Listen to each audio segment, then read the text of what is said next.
Cleaning and sanitizing is extremely important. It's probably the most important thing you're going to do when making your wine. We are going to emphasize that throughout the process, and we're going to start by preparing the bucket by cleaning and sanitizing it. The first thing we're going to do is we're going to take our bucket. Remember, we checked the spigot. Oh, by the way, this is a different spigot. You may receive this spigot or the other one depending upon which one's available from our supplier. First thing we're going to do is we're going to take the bucket and we're going to put in 1 gallon of warm water.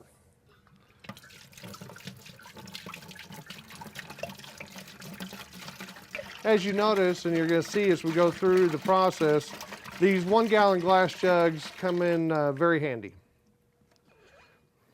Now we're going to take the Easy Clean, not the sulfite, the Easy Clean, and we're going to put in 1 tablespoon.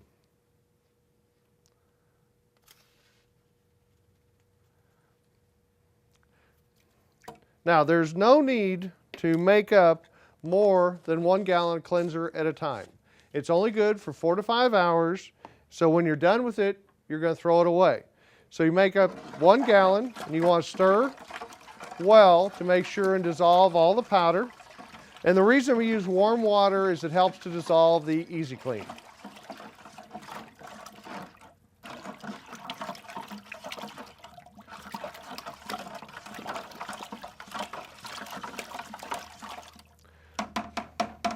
Now the Easy Clean is dissolved, we need to clean the bucket.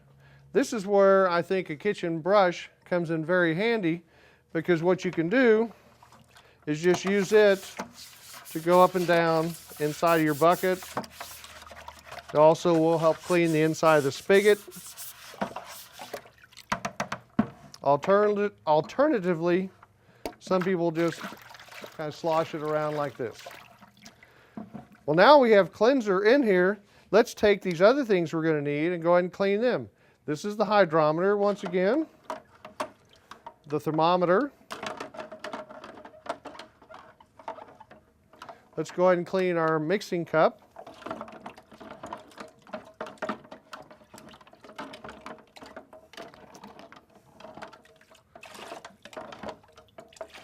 Now, I will also warn you that the Easy Clean can be slippery. So when dealing with the carboy, and you got your hands with the Easy Clean on them, dry your hands first, dry the carboy before you pick it up.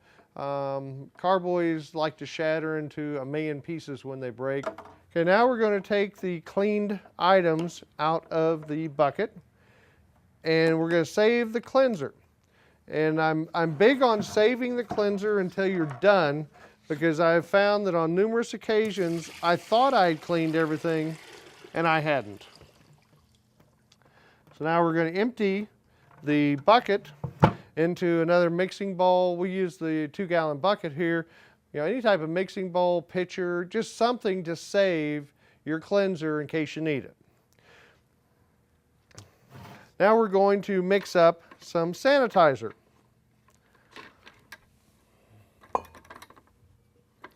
And you do that by taking a gallon of water and your potassium metabisulfite that comes in the kit.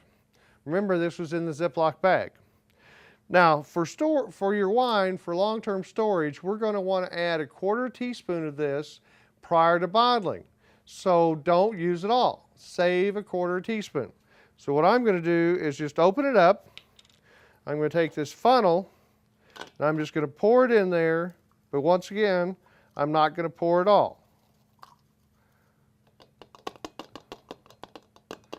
I will also point out at this point that sulfite fumes can be harmful to people with lung problems, especially asthmatics. So you don't want to put your nose right in the fume. All right, so I've saved off about 1/4 teaspoon, put the lid back on, and I'll set that aside.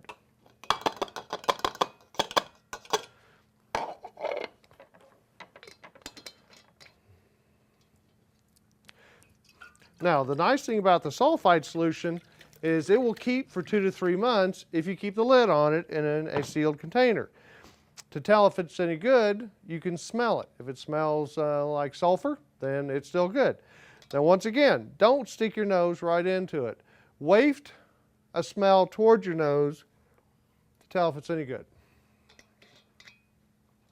So now we're going to sanitize these utensils. And what I'm going to do is just pour the sanitizing solution in the bucket. And I'm not even going to pour it all in there because it's not the liquid that does the sanitizing, it's the fumes.